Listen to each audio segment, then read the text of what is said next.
வணக்கம் மக்களே. அம்மா இன்னைக்கு சமையல் ஆரம்பிக்க வந்துட்டேன். நம்ம சமைக்க ஆரம்பிச்சிருவோமா?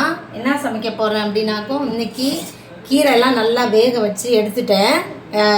அரைக்கீரை தான் இது. கடையல் பண்ணிவிட்டு அப்புறம் என்னென்ன செய்யலாம் அப்படின்றத இன்னும் மற்ற பொருளெல்லாம் செய்யும்போதே பார்க்கலாம். அதுக்கு முன்னாடி நம்ம சேனலை சப்ஸ்கிரைப் பண்ணிக்கிறோங்க. வீடியோவுக்கு ஒரு லைக்கை போட்டுட்டு வீடியோ பாருங்கள். இப்போ நம்ம வேக வச்சுருக்கிற இந்த கீரையை அதுக்கு ஒரு தாளிப்பு கொடுத்துடலாம் கீரைக்கு. ஏன்னா அம்மா நிறைய கீரைங்கள்லாம் நான் காட்டியிருக்கிறேன். தாளித்து ஊற்றிட்டு நம்ம பொரியல், வறுவல், அப்புறம் தொக்கு எதனா பண்ணலாம். ஸ்டவ் பற்ற வச்சு கடாய் வச்சாச்சு. நம்ம எண்ணெய் சேர்த்துக்கிறலாம். கீரை தாளிப்புக்கு எண்ணெய் சேர்த்தாச்சு. ஒரு 2 ஸ்பூன் அளவுக்கு எண்ணெய். கடுகு சேர்த்துடலாம்.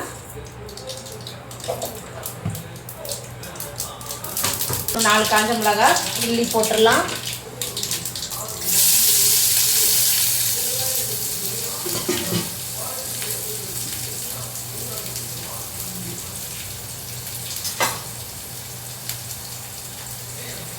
சரி, இப்போ நம்ம இது நல்லா வதக்கி எடுத்துடலாம் கீரையை. இது வெங்காயம் வதங்கின உடனே நம்ம கீரையோடு சேர்த்துக்கிற வேண்டியதான். அவ்வளோதான். கருவேப்பிலெல்லாம் போட்டோம்னா கீரையோடு சேர்ந்து வரும்போது அது வேறு மாதிரி இருக்கும் இல்லையா? அதனால் இது மட்டும்தான் நல்லாயிருக்கும் தாளிப்புக்கு. அதனால் இதே போடுவோம். தாளிப்பு நல்லா ரெடி ஆகிடுச்சு. வெங்காயம் நல்லா வதங்கிடுச்சு. இப்போ கீரையோடு சேர்த்துடலாம் தாளிப்பை.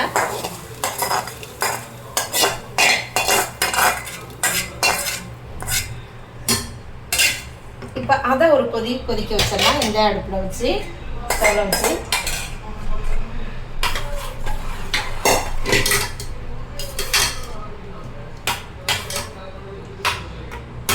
பார்க்கவே ஆசையாக இருக்குது. உடனே சாப்பிடணும்னு கீரை கடையில்.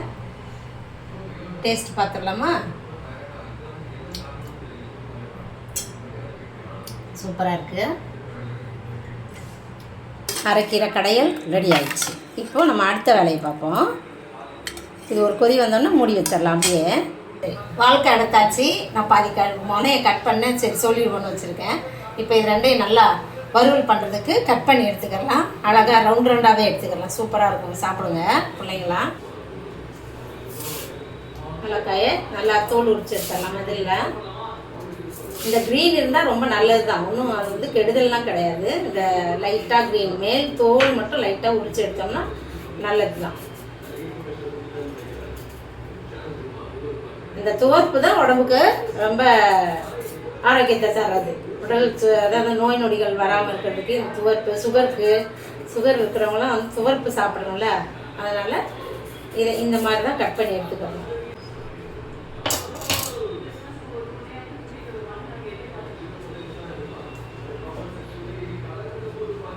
அழகாக தோல் உரிச்சாச்சு வாழைக்காயை. இப்போ நம்ம ரவுண்டாக கட் பண்ணி எடுத்துடலாம். ஒரு வாழைக்காயே எல்லோரும் சாப்பிடலாம். ஆனால் இன்றைக்கி நாங்கள் 2 குடும்பமும் சாப்பிட்றதுக்காக 2 வாழைக்காயே செஞ்சுருக்கேன். தேவையான அளவுக்கு உப்பு சேர்த்துடலாம் ஃபஸ்ட்டு. இப்போது மஞ்சத்தூள், வெறும் மிளகாத்தூள் முதல்ல சேர்த்துடலாம். இன்றைக்கி அம்மாக்கிட்ட கலந்த மிளகாத்தூள் காலி ஆகிடுச்சு. அரைச்சி கொண்டு வராங்க. கொண்டு வந்த பிறகு நம்ம அதெல்லாம் சேர்த்துடலாம். இதோட மஞ்சத்தூளும் இதுவும் சேர்த்தாலே சூப்பராக இருக்கும். இஞ்சி பூண்டு பேஸ்ட்டு ஒரு ஸ்பூன் சேர்த்துடலாம். லாஸ்ட்டாக கார்ன்ஃப்ளவர் மாவு. இப்போ எல்லாமே சேர்த்தாச்சு. உப்பு, மிளகாத்தூள், மஞ்சத்தூள், இஞ்சி பூண்டு பேஸ்ட்டு, கார்ன்ஃப்ளவர் மாவு எல்லாம் சேர்த்தாச்சு. இப்போ சேர்த்து நம்ம பிசைஞ்சு எடுத்துடலாம். எல்லாத்துலேயும் படுற மாதிரி கலந்து எடுத்துடலாம். அரிசி கழுவி வச்சாச்சு. இப்போ நம்ம சோறு வடிச்சிடலாம். இது கொதிக்கட்டும். அதுக்குள்ளே வேறு எதனா செய்ய ஆரம்பிச்சிடலாம். சீக்கிரமாக கொதிக்கிறதுக்கு மூடி போட்டு வச்சிடலாம். சால்விக்கு இன்றைக்கி லீவு ஸ்கூலு. டிவி பார்த்துக்கிட்டு நான் சமைக்கையிலே எனக்கு ஈக்குவலாக சவுண்டு கொடுத்துக்கிட்டே இருக்கிறான் டிவியில். சரி இருந்தாலும் நம்ம பேசுவோம். சோறு அடுப்பில் வச்சு கொதிச்சுக்கிட்டு இருக்கு. இப்போ இங்கே கடாய் வச்சுட்டேன். நம்ம உருளைக்கிழங்கு வறுவல் பண்ணிடலாம். இப்போது உருளைக்கிழங்கு கட் பண்ணி நல்லா ரெடியாக எடுத்து வச்சுட்டேன். இப்போ எண்ணெய் சேர்த்துடலாம். போதும். 2 ஸ்பூன் அளவுக்கு எண்ணெய் காஞ்சிச்சு. நம்ம கடுகு சேர்த்துடலாம். ஒரு ஸ்பூன் கருவேப்பிலை, இஞ்சி பூண்டு பேஸ்ட்டு, இப்போ கழுவி வச்ச உருளைக்கிழங்க கொஞ்சம் நேரம் வேக விட்டுறலாம். நல்லா வேக விட்டு நம்ம உருளைக்கிழங்கு வறுவல் பண்ணால் சூப்பராக இருக்கும். இப்போ போட்ட மசாலா வந்து நம்ம இந்த வேக வச்சு எடுத்து வச்சுருக்கிற கிழங்கு அதோடு சேர்த்துடலாம். இந்த இது பத்தாது, நல்லா கிளறி எடுத்துடலாம். பரட்டி முறுமுறுன்னு அப்படியே லைட்டாக அதோடைய கலர் நல்லா மாறி வரும். கிழங்கு நல்லா வந்துருச்சு. இப்போ வறுத்ததை அப்படியே பரட்டி எடுத்துடலாம். உருளைக்கிழங்கு வறுவல் சூப்பராக ரெடி ஆகிடுச்சு. இதை அப்படியே இறக்கி வச்சிடலாம். அடுத்தது வாழைக்காவை ஃப்ரை பண்ணி எடுத்துருவோம். வாழைக்காய் ஃப்ரைக்கு கடாய் வச்சு எண்ணெய் ஊற்றி காய வச்சிடலாம். போடலாம்.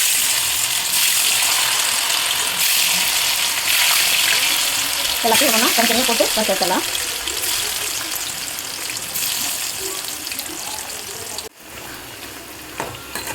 அதுதான் வாழைக்காய் ஒரு 5 நிமிஷம் எண்ணெயில் வளர்த்தாலே வெந்துடும். நம்ம எடுத்துடலாம். இப்போ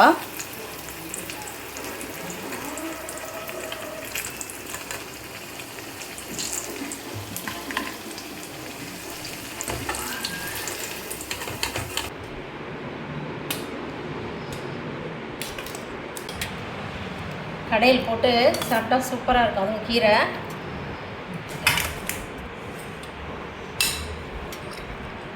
அதை வச்சுக்கலாம்.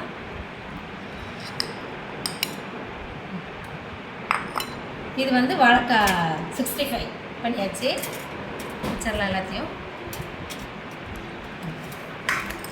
இதான் நம்ம வீட்டு இன்றைக்கி சமையல்.